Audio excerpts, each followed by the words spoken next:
Será que a polilaminina é realmente tudo isso que estão divulgando na mídia? Eu preciso realmente falar isso para os pacientes paraplégicos e tetraplégicos que estão criando uma expectativa enorme com essa proteína. Ela ainda não tem comprovação científica sólida em humanos.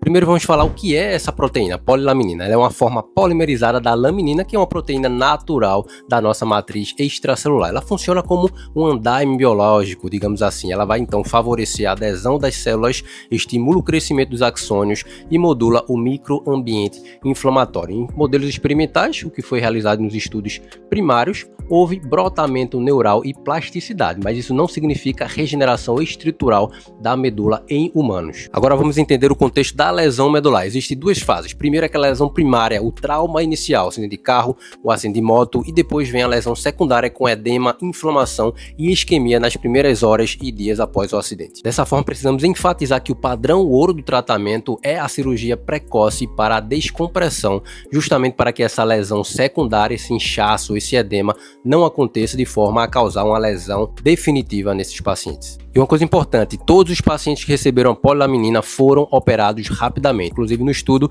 ele fala que o paciente precisa ser operado e receber a polilaminina nas primeiras 72 horas. Um dos exemplos que eu citei anteriormente, certa vez eu operei uma paciente jovem que quebrou a coluna em uma academia, quebrou aqui na transição toracolombar e ficou paraplégica imediatamente. Ela foi operada nas primeiras 48 horas, não recebeu a polilaminina e hoje ela também anda normalmente. Inclusive uma dúvida frequente nos comentários do vídeo anterior que eu coloquei, uma pessoa perguntou, será que é frequente? É comum a pessoa estar tetraplégica e voltar a andar? Ela pode sim voltar a andar e eu vou te contar, inclusive, o porquê que isso pode acontecer. Um paciente paraplégico, tetraplégico, ele pode voltar a andar por uma série de fatores. Por exemplo, pelo choque medular, que é uma supressão neurológica temporária que acontece abaixo da lesão, com paralisia flácida, ausência de reflexos e perda da motricidade. Isso pode durar alguns dias até algumas semanas. E após esse período, esse choque medular melhora, tem alguns reflexos que a gente costuma avaliar no paciente, por exemplo, o reflexo bulbo cavernoso, e já enfatizo que nesse estudo com a polilaminina eles não avaliaram se o paciente poderia estar em choque medular, o que é inclusive um viés. Ou seja, o paciente poderia estar em choque medular, passar dessa fase, independente do tratamento ao qual ele foi submetido, o paciente pode recuperar a sua função neurológica. Então, se isso não é controlado adequadamente no estudo, cria um viés importante, ou seja, sem grupo placebo, ou seja, aqueles pacientes nas mesmas condições dos que receberam a proteína, mas que foram tratados sem receber a proteína,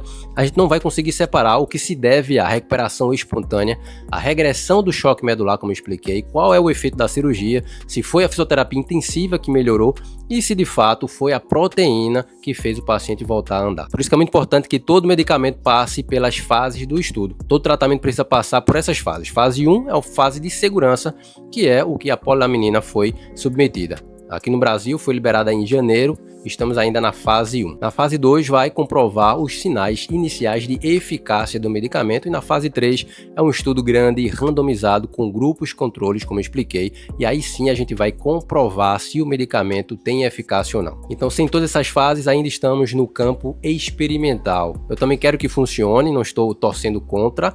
Inclusive, a gente sabe que ciência ela se baseia em comparações e reprodutibilidade, tá? Então, se você tem lesão medular, conhece alguém nessa situação, já salva aqui esse vídeo, segue esse perfil e vamos cobrar mais apoio aos nossos pesquisadores. Inclusive, essa pesquisa, a polilaminina, ele perdeu a patente internacional justamente pela falta de recursos.